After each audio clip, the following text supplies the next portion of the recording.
Hello दोस्तों, आप सब कैसे हैं। आज हम लोग देखते हैं हिस्ट्री यानी कि इतिहास एनसीईआरटी कक्षा 7 की। ठीक, तो शुरू करते हैं। इतिहास है हमारे अतीत, अध्याय है हजार वर्षों के दौरान हुए परिवर्तनों की पड़ताल। ठीक, पहला क्वेश्चन क्या कह रहा है, खलीफाओं के प्रभुत्व को स्वीकार करने वाला कौन सा मुस्लिम समुदाय था। सुन्नी थे, शिया थे, सुन्नी और शिया दोनों थे या इनमें से कोई नहीं था। कौन थे, हमारे सुन्नी थे। ठीक, क्यों, क्योंकि अब्बासी परिवार के सदस्यों को मामलूकों ने काहिरा में नाम मात्र के खलीफा के रूप में मान्यता दी थी। मामलूक वे हैं जिन्हें आज सुन्नी इस्लामी सत्ता का प्रतीक के रूप में देखा जाता है। ठीक, आगे बढ़ते हैं। क्वेश्चन नंबर 2 कह रहा है, शिकस्त लिपि कैसे लिखी जाती थी। दाएं से बाएं ओर, बाएं से दाएं ओर, या एक और दो दोनों, या इनमें से कोई नहीं। तो कैसे लिखी जाती थी, दाएं से बाईं ओर लिखी जाती थी। ठीक, क्योंकि यह अधिक सघन, संक्षिप्त तथा कठिन होती है। आगे बढ़ते क्वेश्चन नंबर 3 कह रहा है, भारतीय उपमहाद्वीप का मानचित्र कब बनाया गया था। सन 1153 में, सन 1154 में, सन 1151 में, या सन 1156 में। तो कब बनाया गया था, 1156 ईस्वी में अरब भूगोलवेत्ता अल इदरीसी ने भारतीय महाद्वीप का मानचित्र बनाया था। ठीक, अल इदरीसी एक प्रमुख अरब भूगोलवेत्ता था। उनका जन्म मोरक्को के उत्तर में कोयटा नामक स्थान में हुआ था। आगे देखते हैं क्वेश्चन नंबर 4 कह रहे, मध्यकाल में रहट का प्रयोग किस कार्य के लिए किया जाता था। मिट्टी का सामान बनाने के लिए, सूत की कताई के लिए, बारूद वाले हथियार बनाने के लिए, या सिंचाई के लिए। तो किसके लिए किया जाता था, सिंचाई के लिए। ठीक, ये क्या थी, एक रहत पद्धति है जिसमें जानवर पहिए को घुमाते हैं, जिसके परिणाम स्वरूप कुएं से पानी खींचा जाता है। मवेशी एक पहिए से जुड़ा होता है। ठीक, आगे बढ़ते हैं। अध्याय 2 कह रहा है, नए राजा और उनके राज्य। क्वेश्चन नंबर 1 सोमनाथ मंदिर को कौन लूटा था। महमूद गजनवी, सिकंदर, इब्राहिम लोधी, मोहम्मद बिन तुगलक। तो कौन लूटा था, मोहम्मद गजनवी ने इसको लूटा था। कब, ये 1025 ईस्वी में महमूद गजनवी ने गुजरात के पश्चिम तट पर सौराष्ट्र में मेरावाल के पास प्रभास पाटन स्थित सोमनाथ मंदिर पर आक्रमण किया और लूटपाट की थी। ठीक, ये महमूद गजनवी कहाँ का था, अफगानिस्तान का यामनी वंश का शासक था। ठीक, इसने 1026 से 25 या 26 से लेकर, मान इसे 26 भी मान सकते हैं, 26 से लेकर कब तक, 1042 के बीच में लूटपाट की थी। ठीक, आगे बढ़ते हैं। क्वेश्चन नंबर 2 कह रहा है, राज तरंगिणी किसके द्वारा लिखी गई है। कल्हड़, चंद्रबरदाई, या पृथ्वीराज रासो, या अमीर खुसरो।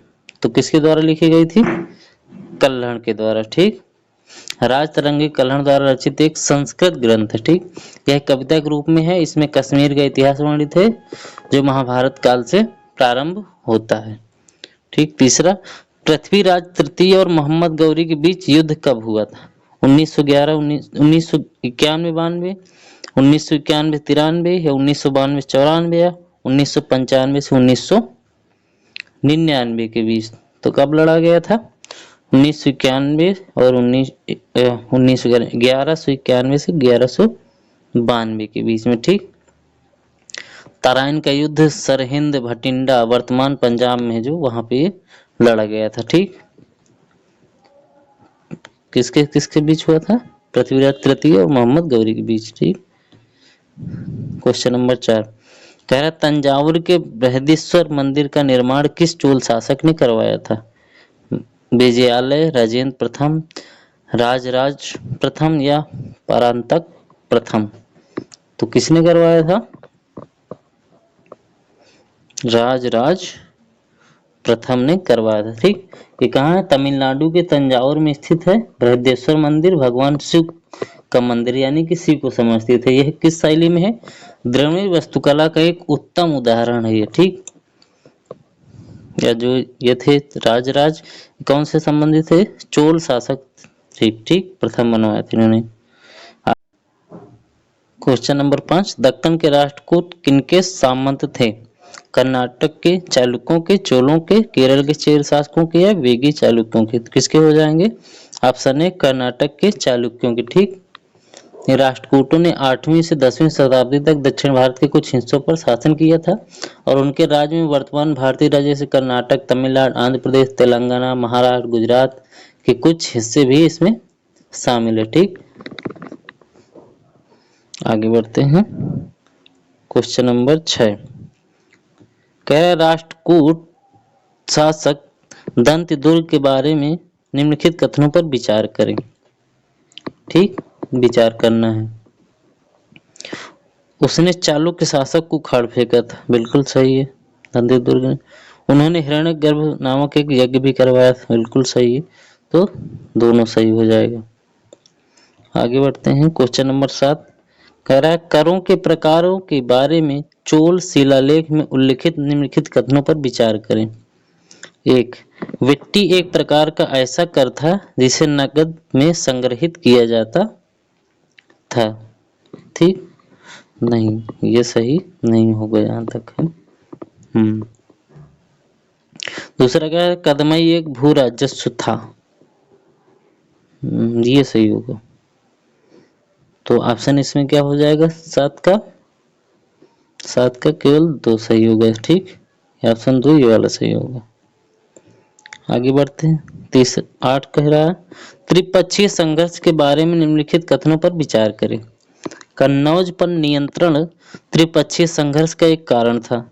दूसरा कह रहा है प्रतिहार राष्ट्रकूट और पालों के बीच त्रिपक्षीय संघर्ष हुआ था। तो इसमें से कौन सा सही हो जाएगा? दोनों इसमें सही हो जाएंगे, बिल्कुल सही बात बोल रहे हैं। तो ऑप्शन तीसरा सही हो जाएगा।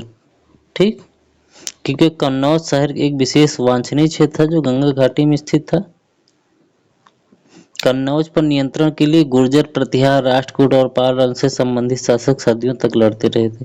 क्योंकि इस लंबे चलने वाले संघर्ष में 3 पक्ष संलग्न थे, इसलिए इतिहासकार अक्सर इन्हें त्रिपक्षीय संघर्ष के रूप में वर्णित करते हैं। ठीक, आगे बढ़ते हैं। क्वेश्चन नंबर 9, कह रहा है उत्तर मेरूर शिलालेख किसके बारे में जानकारी प्रदान करता है? 1, चोल काल में जिस तरीके से सभा का आयोजन किया जाता था उसमें उसका विस्तृत विवरण है। नहीं, पांडकाल के दौरान अपनानी गई नई सिंचाई प्रणाली। नहीं, तीसरा पल्लव शासक द्वारा अपनाई गई मंदिर वास्तुकला के बारे में विस्तृत जानकारी। तो 9 को क्या हो जाएगा? इसमें पहला ही सही हो जाएगा। ठीक, क्यों? क्योंकि तमिलनाडु के चिंगलेपुट जिले में उत्तर मेरू से प्राप्त शिलालेख आयोजित होने वाली सभा के तरीका का विवरण प्रदान करते हैं। ठीक,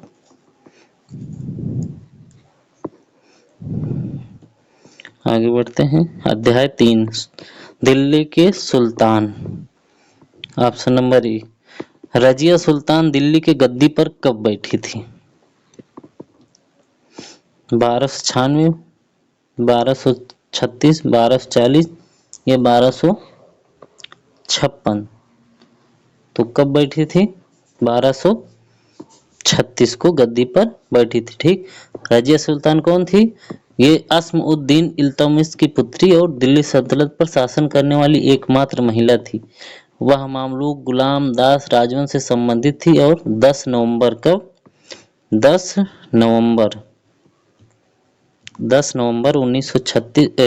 1236 को गद्दी से 14 अक्टूबर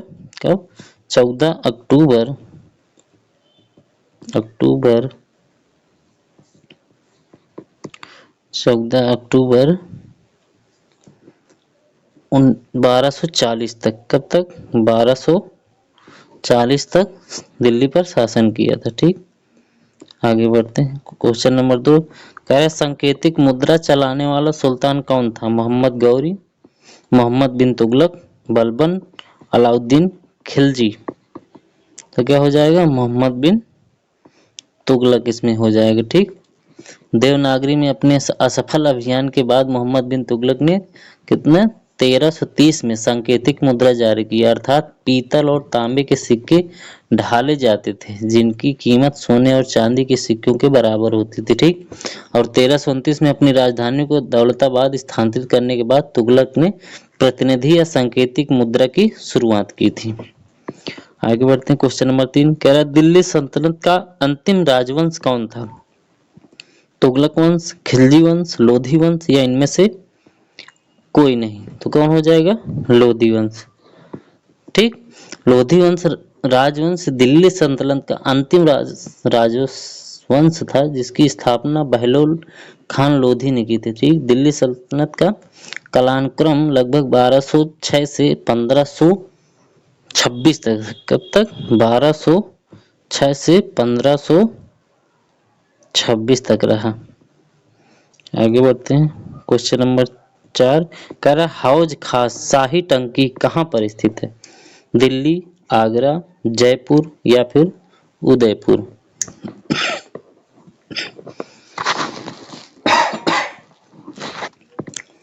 तो कहाँ पर स्थित हो जाएगी? दिल्ली में, ठीक। हौज खास नाम प्राचीन जल भंडार के नाम से जान पर रखा गया था जो अब बड़े हौज या खास कॉम्प्लेक्स दक्षिण दिल्ली का हिस्सा है, ठीक। सीरी किले के निवासियों को पानी की आपूर्ति करने के लिए पानी की बड़ी टंकी या जलाशय का निर्माण सबसे पहले अलाउद्दीन खिलजी ने 1296 से 1316 के बीच में करवाया था, ठीक। आगे बढ़ते हैं, क्वेश्चन नंबर 5 कह रहा है इब्न बतूता किस देश से भारत में आया था? ईरान, इराक, अफगानिस्तान या फिर मोरक्को? तो कहाँ से आया था? मोरक्को से आया था, ठीक। आगे बढ़ते हैं, क्वेश्चन नंबर 6 कह रहा है कुव्वत उल इस्लाम मस्जिद के बारे में निम्नलिखित कथनों पर विचार करें, ठीक। इस मस्जिद की मीनार को अलाउद्दीन खिलजी ने बनवाया था? बिल्कुल नहीं, ये वाला नहीं सही होगा। यह दिल्ली सुल्तान द्वारा निर्मित पहली समुचित मस्जिद थी, यहाँ सही है। इस मस्जिद के मीनार को अलाउद्दीन खिलजी ने बनवाया था? नहीं, ये सही नहीं है, ठीक। तो इसमें ऑप्शन केवल एक सही हो जाएगा, ठीक। क्योंकि जो इस मस्जिद का विस्तार है इल्तुतमिश और अलाउद्दीन खिलजी ने करवाया था। इसके मीनार का निर्माण दो सुल्तानों कुतुबुद्दीन ऐबक और इल्तुतमिश द्वारा करवाया गया था, ठीक। आगे बढ़ते हैं, अध्याय 4 मुगल साम्राज्य। क्वेश्चन नंबर 1 अकबर के द्वारा इबादत खाना का निर्माण किस शहर में करवाया गया था? आगरा, दिल्ली, फतेहपुर सीकरी या फिर अजमेर? तो कहाँ करवाया गया था? फतेहपुर सीकरी में, थी। इबादत खाना या पूजा का घर जिसको बोलते हैं, ये कब हुआ था? लगभग 1575 में मुगल सम्राट अकबर ने द्वारा फतेहपुर सीकरी में बनाया गया एक सभा भवन था, ठीक। यह विभिन्न धार्मिक पंथों के आध्यात्मिक नेताओं को इकट्ठा करने के लिए बनाया गया था ताकि संबंधित धार्मिक नेताओं की शिक्षाओं पर चर्चा हो सके, ठीक। आगे बढ़ते हैं, क्वेश्चन नंबर 2 कह रहा है खुर्रम किसका पुत्र था? जहांगीर का, शाहजहां का, दारा शिकोह का या फिर औरंगजेब का? तो किसका पुत्र हो जाएगा ये? जहांगीर का पुत्र, ठीक।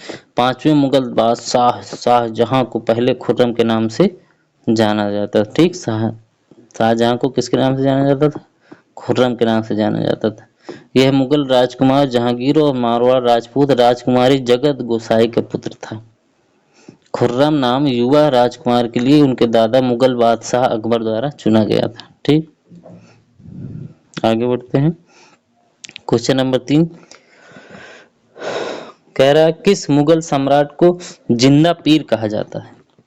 हुमायूं, जहांगीर, अकबर या फिर औरंगजेब? तो किसको कहा जाता है? औरंगजेब को। ये अपने खर्चे के लिए कुरान की आयतें लिखता और टोपी सिलता था, ठीक। इन्हीं के कारण इसे जिंदा पीर कहा जाता था। आगे क्वेश्चन नंबर 4 कह रहा है किस जनजाति में मुगल शासकों को 17 बार हराया था? अहोम, भील, गोंड या फिर बंजारा? तो कौन थे? अहोम थे, ठीक। ये शक्तिशाली अहोमों ने 17 बार मुगल साम्राज्य के खिलाफ लड़ाई लड़ी और जीत हासिल की। वास्तव में ये एकमात्र राजवंश थे जो मुगल साम्राज्य के अधीन शासित नहीं थे। अहोम साम्राज्य ने 1615 में मुगल साम्राज्य के रूप में एक शाही शक्ति के खिलाफ अपनी पहली बड़ी जीत हासिल की थी। पहली बड़ी जीत कब हासिल की थी? 1615 में। ठीक, आगे बढ़ते हैं। क्वेश्चन नंबर 5 कह रहा है बाबर ने भारत में मुगल शासन किस वर्ष में स्थापित किया था? 1527, 1529, 1528 या 1526? तो कब किया था? 1526 में। ठीक, 1526 में किया था बाबर ने। भारत में पहला जो मुगल सम्राट और मुगल साम्राज्य का संस्थापक 1526 में था। पानीपत का जो पहला युद्ध 1526 में बाबर और लोधी वंश के शासक इब्राहिम लोधी के बीच लड़ा गया था। इस लड़ाई ने भारत में मुगल शासन की स्थापना की थी। ठीक, आगे बढ़ते हैं। क्वेश्चन नंबर 6 कह रहा है मुगल सम्राट बाबर के बारे में निम्नलिखित कथनों पर विचार करें। 1, वह 1494 में फरगना का सिंहासन पाने में सफल हुआ। दूसरा कह रहा है 1526 में उसने दिल्ली के सुल्तान इब्राहिम लोधी को हराया था। तो दोनों सही हो जाएंगे। ठीक, आगे बढ़ते हैं। क्वेश्चन नंबर 7 कह रहा है मुगलों की जागीर दिल्ली सुल्तानों में से किसके बराबर है? खालिसा, वक्फ, इनाम या इक्ता? तो किसके बराबर है? इक्ता के बराबर है। अब ये इक्ता क्या थी? ये मनसबदारों को अपने वेतन राजस्व कर के रूप में प्राप्त होता था, जिन्हें जागीर कहा जाता था, और जो कुछ हद तक इक्ताओं की तरह थे। ठीक, लेकिन मुक्ति के ठीक विपरीत अधिकतर मनसबदार वास्तव में अपने जागीर में नहीं रहते थे। ठीक, आगे बढ़ते हैं। क्वेश्चन नंबर 2 कह रहा किस राजा ने कंदरिया महादेव के मंदिर का निर्माण करवाया था? राजा धंगदेव चंदेल, अशोक, राजा राजेश्वर या इनमें से कोई नहीं? तो किसने करवाया था?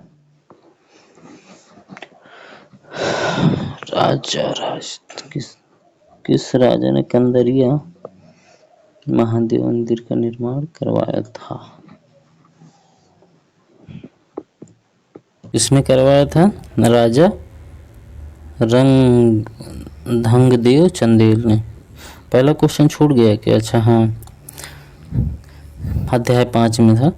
कह रहा कुतुब मीनार की पहली मंजिल किसने बनवाई थी? इल्तुतमिश ने, बलबन ने, अकबर ने या कुतुबुद्दीन ऐबक ने? तो किसने बनवाई थी? कुतुबुद्दीन ऐबक ने बनवाई थी। ये कब बनवाई थी? लगभग 1229 में बनवाई थी। ठीक, दूसरा हो गया। तीसरा कह रहा है दिल्ली स्थित जामा मस्जिद का निर्माण किस मुगल शासक ने करवाया था? हुमायूं, अकबर, जहांगीर या फिर शाहजहां? तो किसने करवाया था? शाहजहां ने करवाया था। ठीक, जामा मस्जिद जो कि कब से कब तक थी? तो ये थी 1644 और 1656 के बीच हुई थी। ठीक, मुगल बादशाह जहांगीर ने बनवाया था। ठीक, इस जामा मस्जिद को मस्जिद जहां नुमा या दुनिया की मस्जिद कमाडिया क्यूब के रूप में भी से जाना जाता है। ठीक, आगे बढ़ते हैं। क्वेश्चन नंबर 4 कह रहे हैं मुगल वास्तुकला से संबंधित पितरादुरा क्या है? मस्जिद निर्माण की तकनीक है, संगमरमर तथा बलुआ पत्थर को अलंकृत करने की तकनीक है, या तीसरा कह रहा है मकबरा निर्माण की तकनीक है, या चौथा कह रहा है किले की ऊंचाई को बढ़ाने वाली तकनीक है। तो इसका 4 का हो जाएगा दूसरा, संगमरमर अथवा बलुआ पत्थर को अलंकृत करने की तकनीक थी। ठीक, क्योंकि ये जो पितरादुरा, ये पितराढूरा जिसको बोलते हैं, अर्ध कीमती पत्थरों के साथ एक अच्छी जड़ाई का काम है। पितरादुरा शाहजहां द्वारा अपने शासनकाल के दौरान शुरू की गई एक विस्तृत स्थापत्य तकनीक है। ठीक, आगे बढ़ते हैं। क्वेश्चन नंबर 5 कह रहा है हौज ए सुल्तानी किसके द्वारा बनवाया गया था? इल्तुतमिश, बलबन, अलाउद्दीन खिलजी, मोहम्मद बिन तुगलक। तो किसके द्वारा? इल्तुतमिश के द्वारा बनवाया गया था। ठीक, सुल्तान इल्तुतमिश ने दिल्ली एक कोहना के बाहर एक बड़े जलाशय के निर्माण को लेकर सार्वभौमिक सम्मान अर्जित किया। इसे हौज ए सुल्तानी या राजा का जलाशय कहा जाता है। ठीक, क्वेश्चन नंबर 6 कह रहा है चर्च वाली गोथिक शैली का पहली बार निर्माण किया गया था कहाँ? ब्रिटेन, फ्रांस, रूस या फिर इनमें से कोई नहीं। तो कहाँ किया गया था? फ्रांस में किया गया था। ठीक, 12वीं शताब्दी से ही फ्रांस में चर्चों के निर्माण के प्रयास की शुरुआत हो चुकी थी, जो पहले की इमारतों को तुलना में लंबे और हल्के होते थे। कि गोथिक के नाम से जाने जाने वाले इस स्थापत्य शैली को उच्च नुकीले मेहराबों द्वारा प्रतिष्ठित किया गया था। ठीक, आगे बढ़ते हैं। अध्याय 6 नगर व्यापारी और शिल्पकार। क्वेश्चन नंबर 1 हम्पी नगर कौन सी नदियों की घाटी में स्थित है? कृष्णा, तुंगभद्रा और एक या दो, दोनों। तो इसमें कौन सा सही हो जाएगा? ऑप्शन डी, दोनों, कृष्णा और तुंगभद्रा नदी। क्योंकि ऐतिहासिक शहर हम्पी तुंगभद्रा नदी के तट पर स्थित है। तुंगभद्रा नदी कर्नाटक के कुल्दी से तुंगा नदी और भद्रा नदी के संगम से बनती है। यह विजयनगर साम्राज्य की राजधानी रही है। हम्पी कृष्णा एवं तुंगभद्रा नदी घाटी में स्थित है। ठीक, क्वेश्चन नंबर 2 कह रहा है सुप्रसिद्ध सूफी संत ख्वाजा मोइनुद्दीन चिश्ती की दरगाह कहाँ पर स्थित है? अजमेर, राजस्थान, जयपुर, दिल्ली। तो कहाँ स्थित है? अजमेर। ठीक, जिसको अजमेर शरीफ दरगाह सूफी संत ख्वाजा मोइनुद्दीन खिलजी का एक सूफी मकबरा है जो अजमेर शरीफ राजस्थान में स्थित है। ठीक, मोइनुद्दीन चिश्ती 13वीं सदी के सूफी संत और दार्शनिक थे। आगे बढ़ते हैं। क्वेश्चन नंबर 3 कह रहा है बीदर के शिल्पकार किस जड़ाई के काम के लिए प्रसिद्ध थे? चांदी, तांबा या फिर दोनों। तो ये दोनों के लिए प्रसिद्ध थे। ठीक, बीदर को बिदरी के नाम से जाना जाने लगा क्योंकि वहाँ के कारीगर तांबे और चांदी में जड़ाई के काम के लिए बहुत प्रसिद्ध हो गए थे। बीदर शहर आधुनिक भारतीय राज्य कर्नाटक में स्थित है। ठीक, बीदर कहाँ स्थित है? कर्नाटक में। क्वेश्चन नंबर 4 किसे मक्का का प्रस्थान द्वार कहा जाता है? दिल्ली, सूरत, राजस्थान या फिर उड़ीसा। तो किसे कहा जाता है? सूरत को कहा जाता है। ठीक, सूरत को मक्का का प्रस्थान द्वार कहा जाता था क्योंकि बहुत से हज यात्री जहाज से यहीं से रवाना होते थे। ठीक, मक्का जो कि सऊदी अरब में इस्लामी नगर है जहाँ पर काबा तीर्थ और मस्जिद अल हरम विशाल मस्जिद स्थित है। आगे देखते हैं। क्वेश्चन नंबर 5 कह रहा है हम्पी के वस्तु वैभव के संबंध में निम्नलिखित कथनों पर विचार करें। ठीक, हम्पी कृष्ण तुंगभद्रा बेसिन में स्थित है। बिल्कुल सही, अभी पढ़ के आए हैं। इसके निर्माण में किसी चूना पत्थर या किसी जोड़ने वाले मसालों का उपयोग नहीं किया जाता था। बिल्कुल सही, तो दोनों सही हो जाएगा। अध्याय 7 कह रहा है जनजातियां, खाना बदोश और एक जगह बसे हुए समुदाय।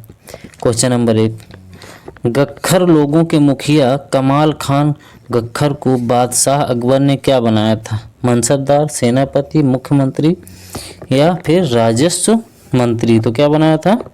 मनसबदार बनाया था। ठीक, कमाल खान गख्खर को मुगल बादशाह अकबर ने मनसबदार नियुक्त किया था। कमाल खान गख्खर गोखर जनजाति से था। ठीक, किस जनजाति से था? गोखर जनजाति से। 13वीं और 14वीं सदी में था ये। कहाँ? पंजाब में। क्वेश्चन नंबर 2 कह रहा उत्तर पश्चिम में रहने वाली शक्तिशाली जनजाति कौन सी थी?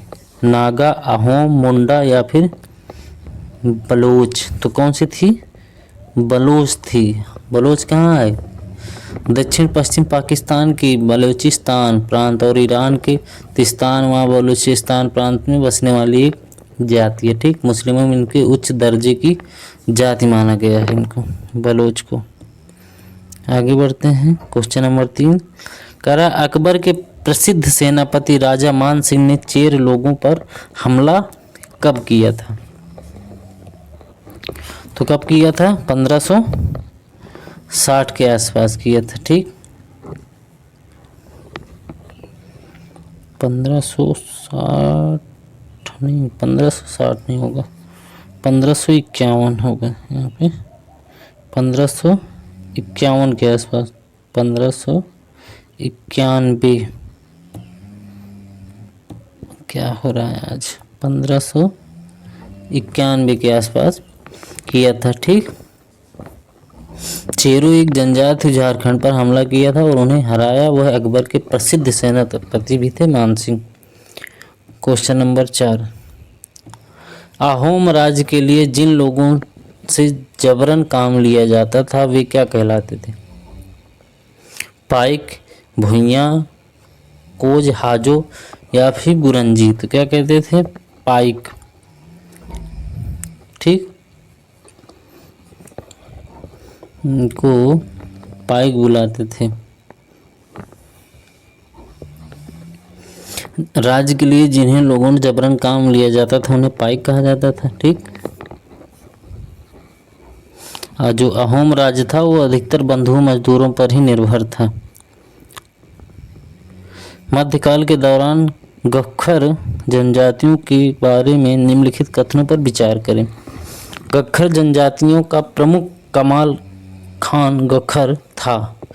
फिर क्या कह रहा है?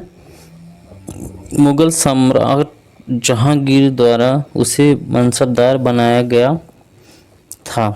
तो केवल एक सही हो जाएगा। क्वेश्चन अगला अध्याय कह रहा है ईश्वर से अनुराग। क्वेश्चन नंबर 1, ये लेसन का नाम है। ठीक, ये लेसन का नाम है ईश्वर से अनुराग। एक कह रहा है गुरु गोविंद सिंह ने खालसा की संस्था का निर्माण कब किया था? तो 1699 में किया था। ठीक, ये लास्ट जो 10वें गुरु थे यही थे और इन्होंने ही बदलाव किया था और खालसा पंथ की नींव भी रखी थी। ठीक, क्वेश्चन नंबर 2 कह रहा है नायनार संप्रदाय के लोग किनकी भक्ति करते थे? शिव की, विष्णु की, इंद्र की या फिर ब्रह्मा की? तो किसकी करते थे? शिव की भक्ति करते थे। ठीक, नायनार 63 संतों का एक समूह था जो 6ठी से 8वीं शताब्दी के दौरान रहते थे। नायनार ने हिंदू भगवान शिव के सम्मान में भक्ति भजनों की रचना की थी। आगे बढ़ते हैं, क्वेश्चन नंबर, यह 3 होना चाहिए, 9 कहाँ से बन गया? ये 3 ही है, इसको क्वेश्चन नंबर 3 कर लीजिए।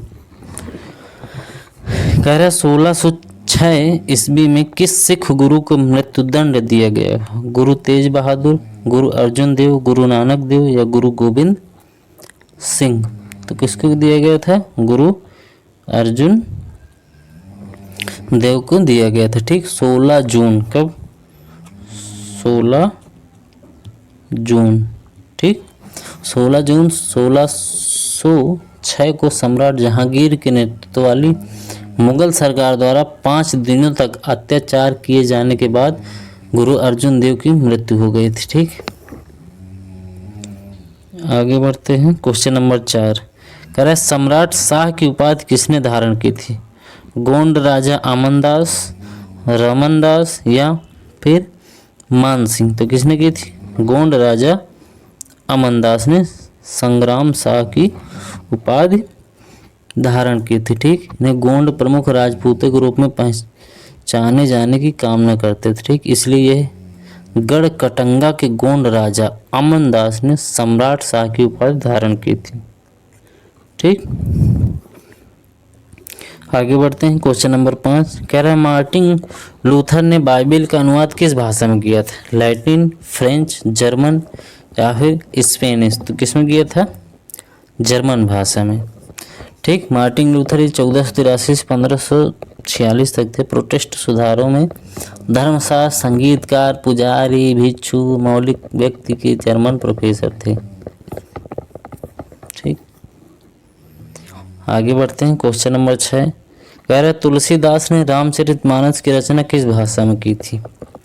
तो सभी जानते हैं कि अवधी भाषा में की थी। ठीक, ये कब की थी? ये 16वीं शताब्दी में। ठीक, आगे बढ़ते हैं। क्वेश्चन नंबर 7 अलवार तथा नयनार संतों के बारे में निम्नलिखित कथनों पर विचार करें। क्वेश्चन नंबर 1 क्या कह रहा है? 63 नयनार और 12 अलवार संत थे। सही है। दिव्य प्रभुधाम में नयनार के गीत संगीत लिखे नहीं, तो एक सही हो जाएगा, केवल एक सही होगा इसमें। ठीक, क्वेश्चन नंबर 8 कह रहा है सूफीवाद के ऋषि सिलसिले के बारे में निम्नलिखित कथनों पर विचार करें। ठीक, तो विचार करते हैं। यह 15वीं और 16वीं शताब्दी के दौरान कश्मीर में फला फूला, बिल्कुल सही। दूसरा, यह सिलसिला शेख नूरुद्दीन वली खान द्वारा स्थापित किया था, ये भी सही। हमारे दोनों सही हो जाएंगे। अध्याय 9 कह रहा क्षेत्रीय संस्कृतियों का निर्माण। क्वेश्चन नंबर 1 दो चाला और चौचाला स्थापत्य शैली का संबंध किस क्षेत्र से है? तो क्या हो जाएगा इसमें? बंगाल क्षेत्र से। ठीक, दो चाला और चौचाला स्थापत्य कला शैली का संबंध बंगाल से है। मंदिरों की आकृति बंगाल की दो चाला या चौचाला छप्परदार शैली होती थी। ठीक, जिसमें दो चाला का अर्थ है दो छतों वाला तथा चौचाला का अर्थ है चार परतों वाली। इनके कारण स्थापत्य कला की विशिष्ट बंगाली शैली का उदय हुआ था। ठीक, आगे बढ़ते हैं। कह रहे हैं मणि प्रवालम क्या है? नृत्य शैली है, निर्माण कार्य शैली है, चित्रकला शैली है या फिर लेखन शैली है? तो क्या है ये? एक लेखन शैली है। ठीक, मणिप्रवालम एक लेखन शैली है जो केरल में प्रचलित थी। इसमें संस्कृत और क्षेत्रीय भाषा मलयालम शामिल थी। इस शैली में लिखी गई पुस्तक लीला तिलकम है। कौन सी पुस्तक है? लीला तिलकम।